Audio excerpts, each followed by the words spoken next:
Ya, kuliah.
Baik, pagi. Selamat pagi, Bu. Selamat pagi, Ibu. Selamat Ibu. pagi, Bu. Ya. Selamat pagi, Ibu. Selamat pagi, Ibu.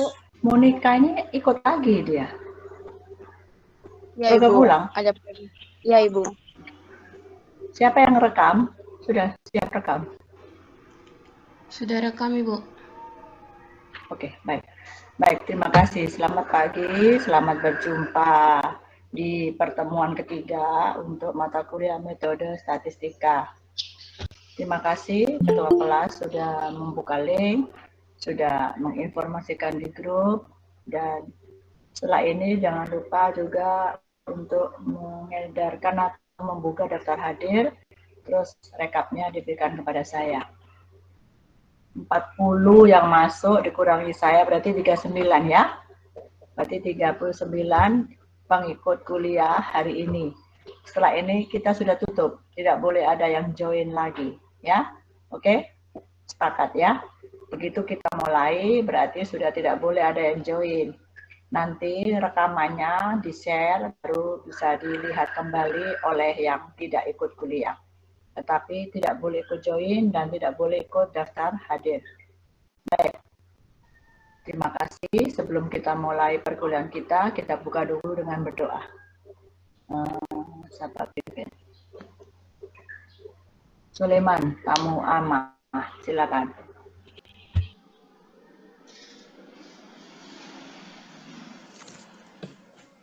Jadi baik, Ibu dosen dan teman-teman, mari kita menghadap Tuhan dalam doa. Izinkan saya membawa doa ini dalam ajaran Kristen Protestan. Mari kita berdoa. Segala puji syukur Tuhan, kami panjatkan di hadapan hadirat-Mu. Terima kasih Tuhan buat pertolongan-Mu, kasih-Mu yang besar Tuhan telah menjaga dan menyertai kami Tuhan hingga pada pagi hari. Ya Bapa, pada saat ini kami akan memulai segala perkuliahan kami. Kiranya Engkau menuntun dan menyertai kami dari awal hingga akhirnya perkuliahan kami pada hari ini. Ini menjadi doa dan ucapan syukur kami Tuhan. Hanya di dalam anak-Mu Yesus Kristus kami panjatkan doa ini. Haleluya. Amin. Baik, terima kasih Soleman. Ya, terima kasih, kita bersyukur pada Tuhan karena saya dengan kalian masih diberi kesehatan untuk bisa bertemu lagi dengan saya, dengan teman-teman kamu pada pertemuan ketiga metode statistika. Yang pertama. Yang kedua, ternyata tadi saya kuliah statistika matematika jam 9 sudah selesai. Jadi kalau kalian pagi tidak ada, kita mulai maju lagi. 9.30 kira-kira bisa atau tidak? Bisa, Ibu. Oke, pas. Bisa, sudah. Ibu. Ya, terima kasih. Supaya saya hanya istirahat setengah jam ya. Start mat ternyata jam 9 sudah selesai, semester 5. Jadi biar saya istirahat setengah jam untuk persiapan materi MedStat. 9.30 minggu depan kita mulai ya, bukan jam 10 lagi. Jadi yang aslinya 10.40 menjadi 10 menjadi lagi 9.30 ya. Tidak apa-apa. Cepat selesai supaya kamu bisa urus yang lain ya, mata kuliah lain atau tugas lain. Itu yang kedua. Yang ketiga, terima kasih sudah beberapa kelompok mengumpulkan tugas. Untuk selanjutnya, setiap ada tugas, batas maksimal kumpul adalah pada hari sebelum kuliah selanjutnya dimulai, ya. Seperti hari ini. Kuliah hari ini 9.30, berarti kalian harus sudah maksimal kumpul hari ini, ya, jam 9 atau 9.30. Tidak usah bertanya lagi, ya. Untuk tugasnya, tugas kelompok, kemudian dikumpulkan sejak tugas sampai interval waktu terakhir adalah saat jam hari kuliah selanjutnya, ya, mengerti? Ya. Kemudian tadi sepertinya coba saya cek dulu sudah berapa kelompok yang kumpul tugas.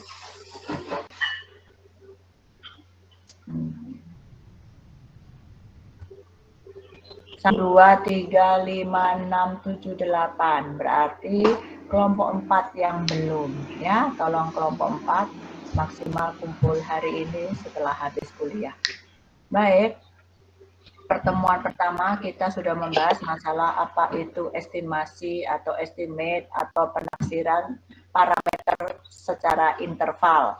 Dan kita sudah membahas bagaimana kita menaksir atau mengestimate mu atau rata-rata populasi melalui data sampel, melalui rata-rata sampel. Kita sudah belajar juga bagaimana menaksir selisih 2 min dari 2 populasi. Mu 1 kurang mu 2. Kita juga sudah belajar bagaimana menentukan nilai alfa. Dan kamu sudah kerjakan tugas, saya belum lihat, semoga benar. Oke, kita hari ini dengan estimasi selanjutnya yaitu estimasi proporsi. Ya. Estimasi proporsi. Tunggu saya besarkan. Yang dia catat. Kemudian datang lagi dan seterusnya dia catat. Ternyata dari 100 orang yang makan dalam satu hari misalnya atau satu minggu, itu ternyata 50 orang memilih menu udang. Misalnya begitu. Maka saya katakan bahwa proporsi peminat menu udang di restoran tersebut adalah setengah atau 50/100, ya. Mengerti? Proporsi itu begitu. Jadi proporsi peminat udang berarti dihitung banyaknya yang memesan udang dibagi dengan banyaknya orang yang masuk di restoran tersebut. Ya, sama dengan itu contoh, itu proporsi, ya. Menyatakan proporsi. Jadi biasanya dinyatakan dengan prosentase. Oke, bagaimana kita menaksir proporsi suatu populasi? Ya, jadi proporsi populasi notasinya adalah P kecil seperti ini. P kecil, ya, jangan P besar. Kalau P besar nanti probabilitas, ya. P kecil tanpa head itu adalah proporsi populasi, sedangkan P besar dengan head adalah proporsi sampel. Proporsi populasi kita taksir melalui proporsi sampel, kita taksir secara interval. Ada batas kiri, ada batas kanan. Variansinya adalah akar dari P topi dikalikan Q topi. Q topi itu apa? Gagalnya, ya. P itu suksesnya. Jadi kalau pengamatan kamu mengamati orang yang makan udang, berarti kalau orang itu pilih makan udang, berarti kamu sukses karena mengamati orang yang makan udang. Begitu dia masuk, dia makan ikan tongkol, berarti gagal, ya. Jadi Q, untuk di Q. Mengerti? Jadi P itu adalah prosentase sukses. Suksesnya apa? Sukses keinginan kamu. Kamu ingin mengamati orang makan udang, berarti semua yang makan udang nanti ditotalkan itu dalam P. Kemudian yang tidak makan udang masuk dalam kelompok gagal menurut pengamatan kamu. Bukan berarti orang makan tongkol itu gagal, tidak. Menurut pengamatan kamu, itu masuk kelompok Q. Karena total dari probabilitas suatu peristiwa adalah 1. Jadi kalau suksesnya P, berarti gagalnya 1 dikurangi P. Karena ini bicara masalah sukses dan gagal suatu sampel, maka kita kasih tanda head, ya.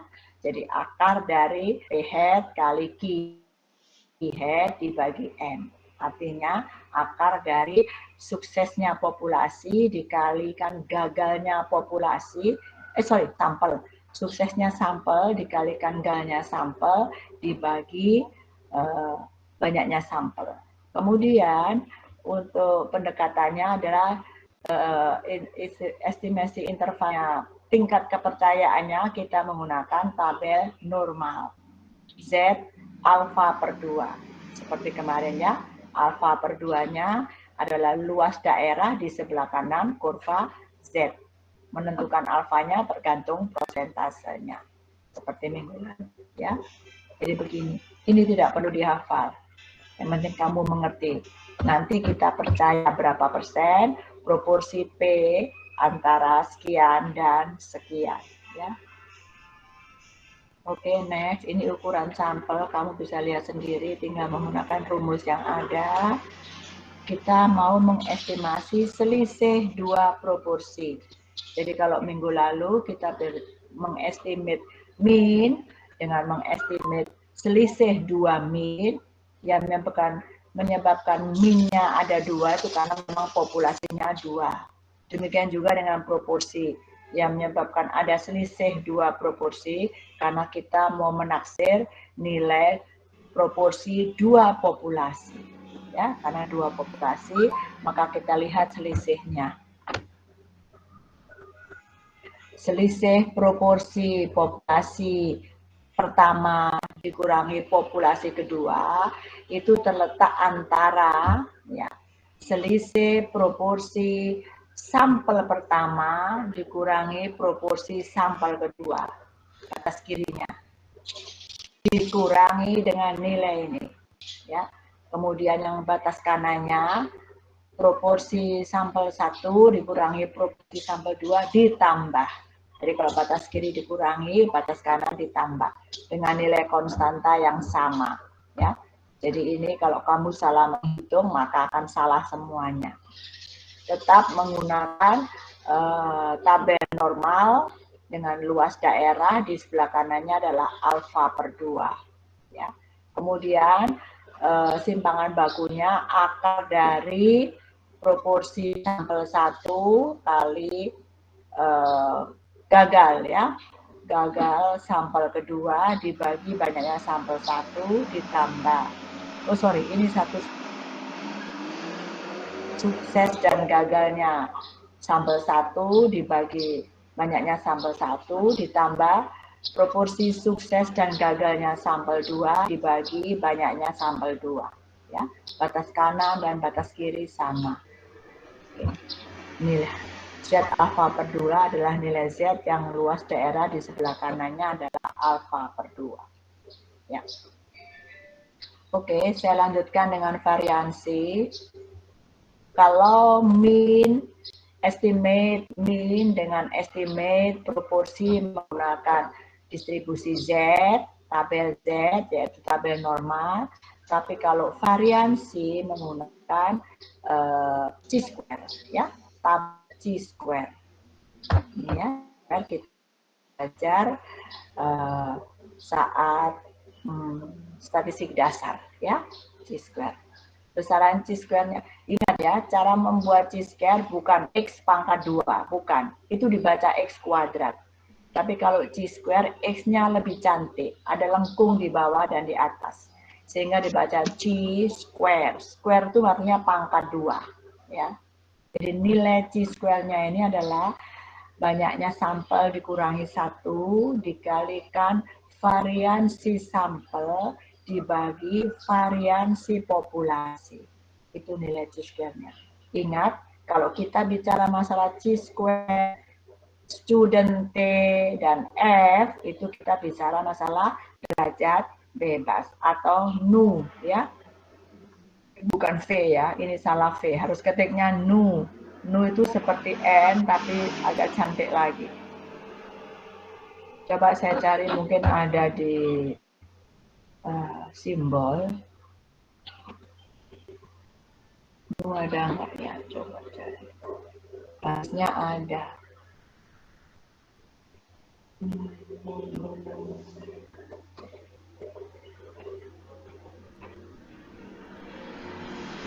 Ya ada ya.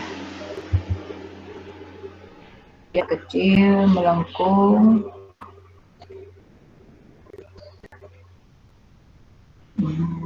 Sabar ya.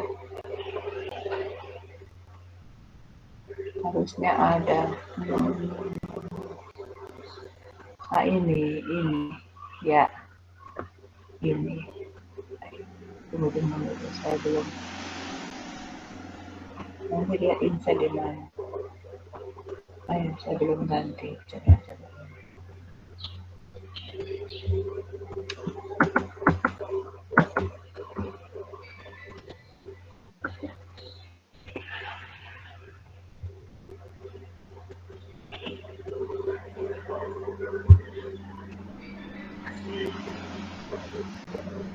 Ya, kecil sekali ya. Ya, seperti ini ya. Ini besarkan dulu.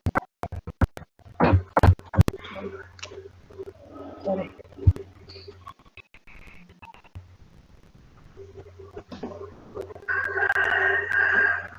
Nah, segini. Ya, bisa dilihat ya.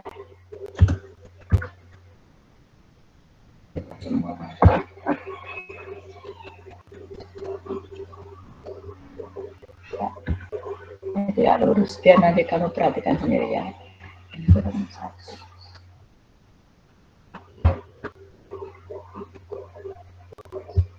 Ya, bisa dibaca? Bisa? Ya, nu itu seperti ini ya. Ya, bukan V, tapi nu. Jadi agak melengkung sedikit ke atas. Nu atau derajat bebas. Oke, bagaimana kita mengestimasi variansi populasi ini? Jadi kita mau menaksir nilai variansi populasi, yaitu notasinya sigma kuadrat.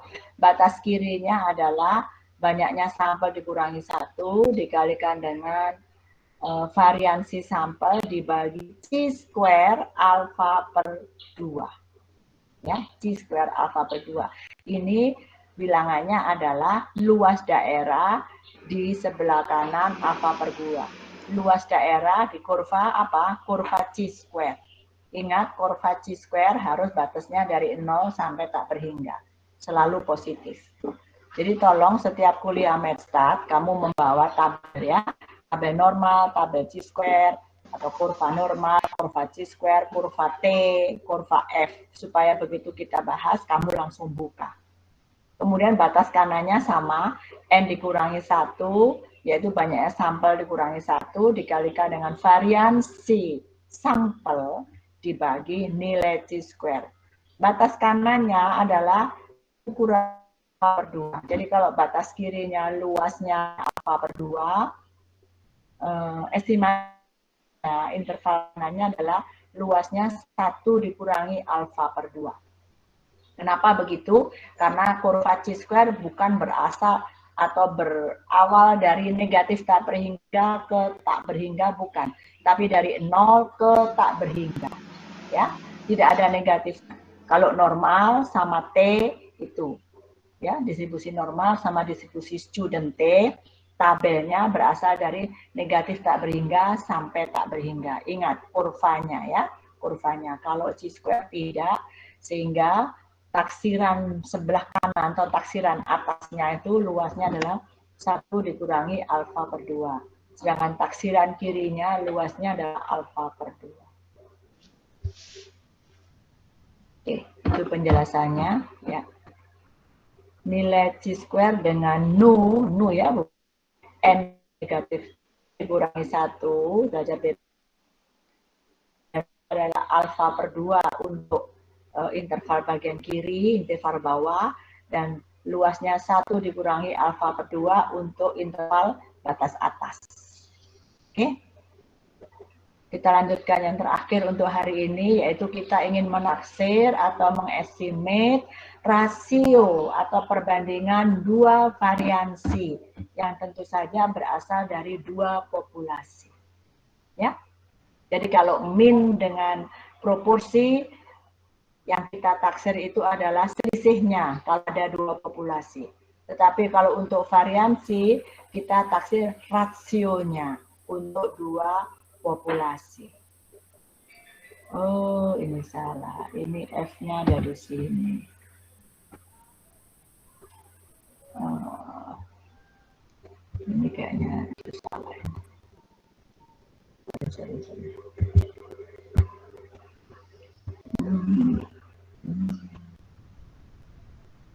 Mana yang bisa di atas ini? Ini terpaksa begini ya. Saya tidak tahu lagi nih mengeditnya, mesti bikin equation baru. Jadi F-nya terletak antara ini ya. F-nya terletak antara, nanti kamu ada lihat di ini di tab buku yang saya bagikan. Ini F-nya, F di tengah-tengah ya, kamu tambahkan di situ. Ini geser ke sana. Bisa enggak ini ke kanan? Ini harusnya langsung dibuat pada awal, saya tidak tahu di mana. Oke, jadi F-nya sini terletak antara, ya, F seperti ini terletak antara S1 kuadrat dibagi sek 1 kuadrat. Tunggu. Oh sorry, sini, bukan. Ini saya, jangan perhatikan itu. Ini, di sini. Ya, ini sorry, bukan di situ ya. Ini. Jadi untuk mengestimasi rasio dari variansi dua populasi ini, sigma 1 kuadrat di sigma 2 kuadrat. Itu maksudnya variansi populasi 1 dibagi dengan variansi populasi 2 atau perbandingan atau rasio variansi populasi 1 dengan variansi populasi 2 itu terletak antara ya, rasio variansi sampel 1 dengan variansi sampel 2 dikalikan dengan 1 per distribusi F. Nu 1 kurangi Nu 2. Maka derajat bebasnya atau degree of freedom-nya ada 2. Nu1 derajat bebas untuk sampel 1 dan Nu2 untuk derajat bebas sampel 2. Sedangkan batas kanannya sama dikalikan dengan perbandingan variansi sampel dua sampel, variansi kedua sampel dikalikan dengan sama distribusi F, tetapi bukan 1 per, tapi langsung dikalikan dengan F alfa per 2, hanya derajat bebasnya dibalik. Kalau saat tadi derajat bebas pertama itu adalah Nu1, derajat bebas kedua Nu2, kanan derajat bebas pertama itu Nu2, derajat bebas kedua adalah Nu1. Luas daerahnya sama alfa per 2, batas kiri juga alfa per 2. Ya, ini adalah mengestimate rasio variansi dua populasi melalui rasio variansi dua sampel. Ya, kalau mu lewat x bar, ya toh. Kalau p lewat p topi, kalau sigma lewat s, ya. Selalu lewat data sampel, tapi yang ditaksir atau diestimate adalah data populasi. Ya.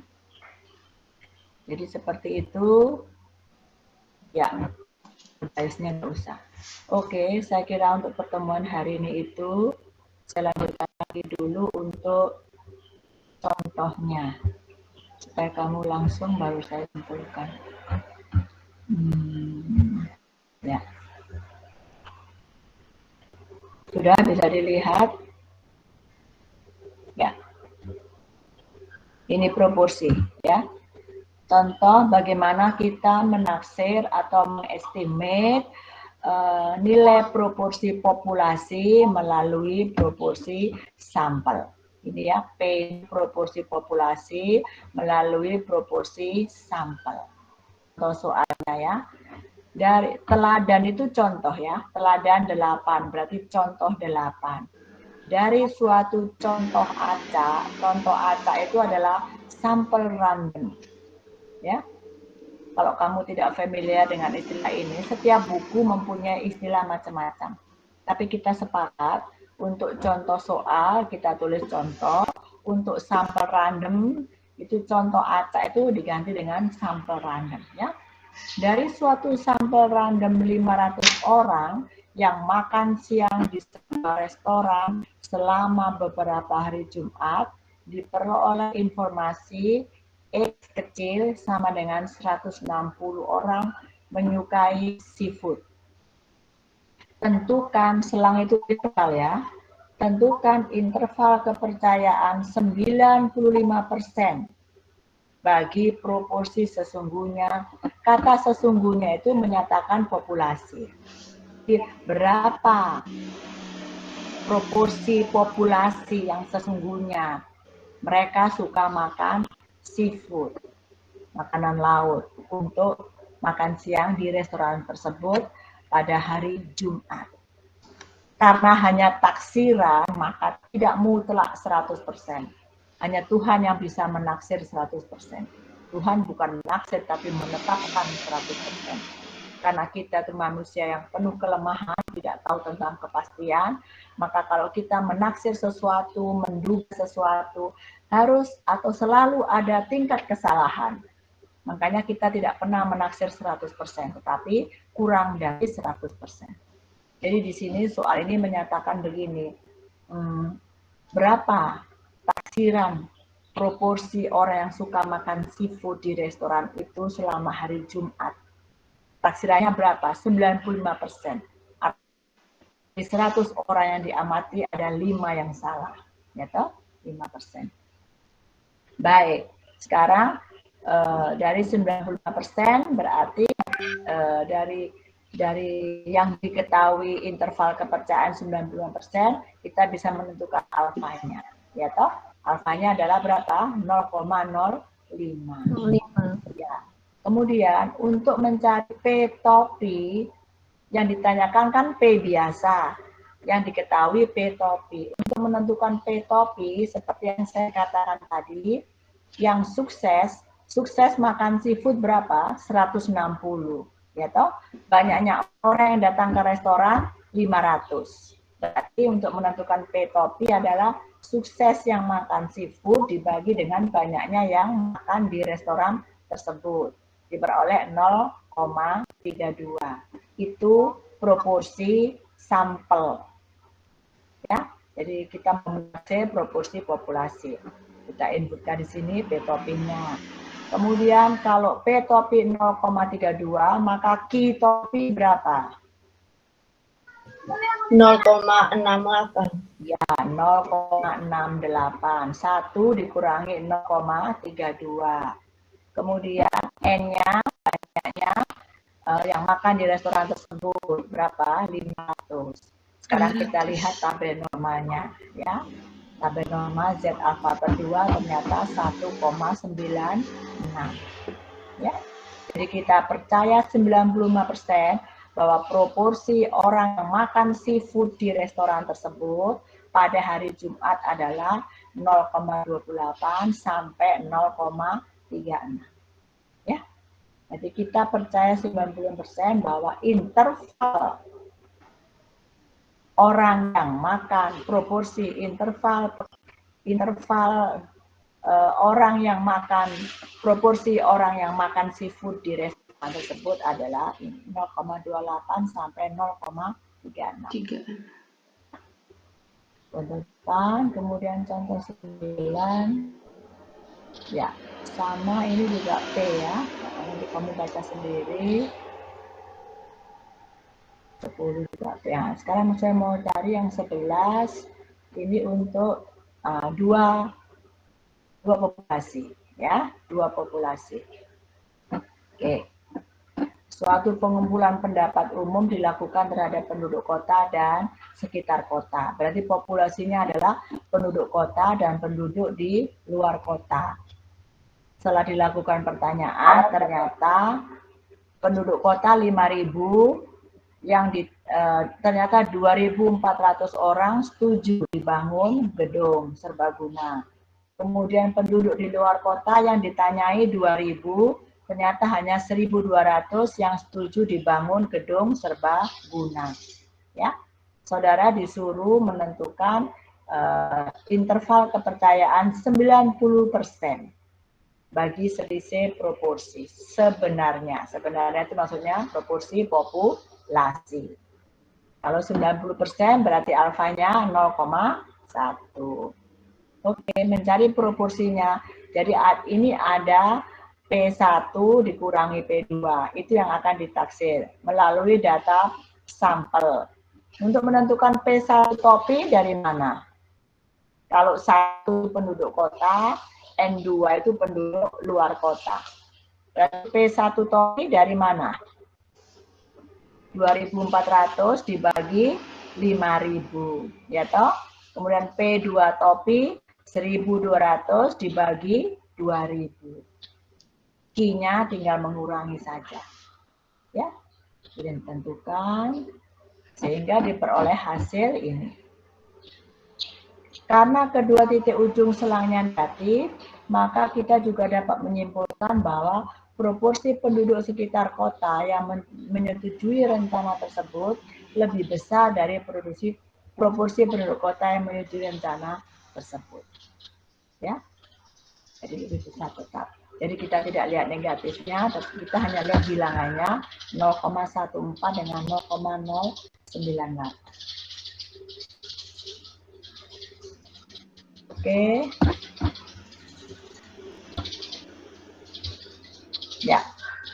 Jadi itu 2 hari pertemuan kita sudah membahas estimasi min, selisih 2 min, proporsi, selisih 2 proporsi, dan variansi serta rasio 2 variansi.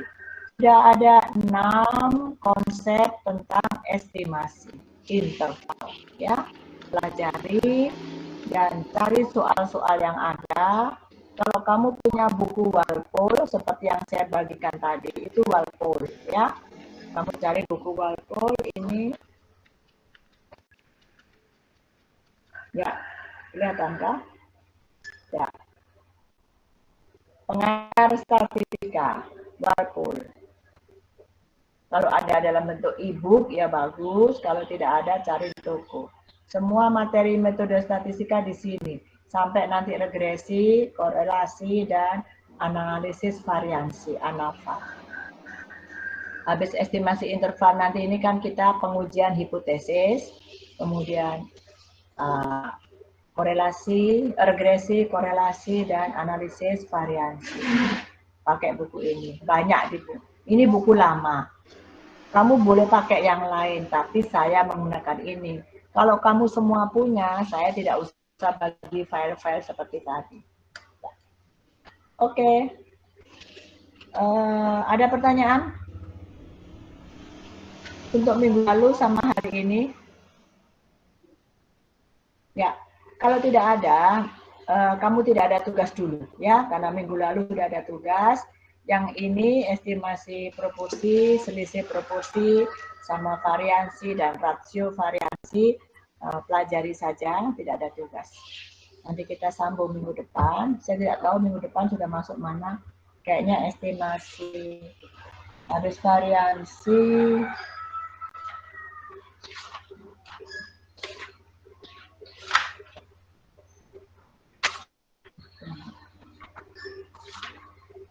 Oh sudah, bias tidak usah. Berarti minggu depan kita masuk bab baru, uji hipotesis, ya, pengujian hipotesis. Pelajari tentang itu. Jadi kesimpulannya, estimasi parameter kita sudah pelajari berapa? Estimasi min, selisih min, proporsi, selisih proporsi, variansi, dan rasio variansi, ya. Yang estimasi min pakai tabel apa? Z, ya. Selisih min juga Z. Kemudian proporsi Z. Selisih dua proporsi pakai Z. Kemudian variansi pakai apa? C square, ya. Rasio dua variansi pakai apa? F. Tabel F. Sehingga yang kemarin tabelnya dibuang, buku buku statdasnya dibakar, cari lagi di tempat sampah ya, dipakai untuk belajar. Dipakai terus sampai Medstat selesai. Oke, saya kira itu saja. Terima kasih banyak. Tidak ada tugas, tapi tadi kelompok 4 belum kumpul tugas. Saya tunggu sampai... Izin bicara, Ibu. Ya, silakan, Lewa. Kami dari kelompok 4 kemarin sudah kirim tugas, Ibu. Oh, berarti sudah hilang tuh sudah. Biasanya kalau kamu sudah kirim, saya bilang oke, tapi di HP itu sudah bahaya. Berarti saya harus buka di laptop. Berarti belum saya download ya. Kamu bisa japri lagi sekarang ya, japri lagi supaya saya langsung download. Oke ya. Baik, Ibu. Terima kasih. Oke, berarti kelompoknya hanya 8 ya. Mana Lucia? 8 kok Lucia? Iya, Bu. Nah, biasa. 8 kelompok. Berapa kelompok semua? Iya, Bu. Oke, berarti sudah semua kelompok kumpul. Baik, terima kasih banyak. Oke, minggu depan kita kuliah 9.30 ya, supaya cepat selesai, bisa kamu sambung kuliah yang lain. Terima kasih banyak, tugasnya juga terima kasih, berarti semua kelompok sudah kirim. Hari ini kamu tidak ada tugas, pelajari beberapa estimasi interval. Berarti bab 1 kita sudah finish ya, estimasi interval dari beberapa parameter. Min, selisih min, proporsi, selisih proporsi, variasi, dan rasio variansi kita sudah bahas semua. Ada yang pakai tabel normal, ada yang pakai tabel C-square, dan ada yang pakai tabel F. Baik, itu saja. Terima kasih banyak. Jaga kesehatan, selamat belajar. Jangan banyak tidur, jangan banyak makan, banyak belajar. Ya, oke. Sebelum ditutup, silakan kita tutup dulu dengan doa. Tadi yang buka doa siapa? Silakan tutup dengan doa.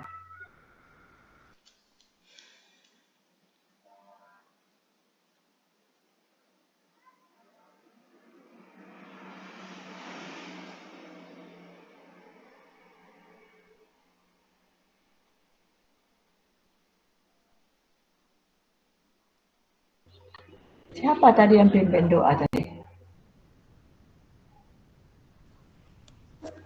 Saya, Ibu. Iya, silakan. Oh, kamu pergi kemana tadi? Oke, silakan. Ya, jadi baik, Ibu dosen dan teman-teman, sebelum kita menutup perkuliahan kita, mari kita menghadap Tuhan dalam doa. Izinkan saya memimpin doa ini dalam ajaran Kristen Protestan. Mari kita berdoa. Segala puji syukur Tuhan, kami panjatkan ke hadapan hadirat-Mu, karena begitu besar penuntunan Tuhan, penjagaanmu dari awal perkuliahan kami hingga pada akhirnya. Kiranya pelajari, dapat kami tanamkan dalam pikiran kami dan dapat kami terapkan dalam kehidupan kami, ya Bapa. Bapa yang berada di dalam surga, kehidupan kami selanjutnya kami pertaruhkan ke hadapan hadirat-Mu. Bapa yang baik, ini menjadi doa dan ucapan syukur kami. Hanya di dalam anak Yesus Kristus kami berdoa. Haleluya. Amin. Baik, terima kasih Soleman. Selamat pagi, sampai jumpa minggu depan. Jangan lupa daftar hadirnya ya, Lucia. Ya, dan rekamannya. Oke, selamat pagi. Pagi. Selamat pagi, Ibu. Ibu. Terima kasih, Ibu.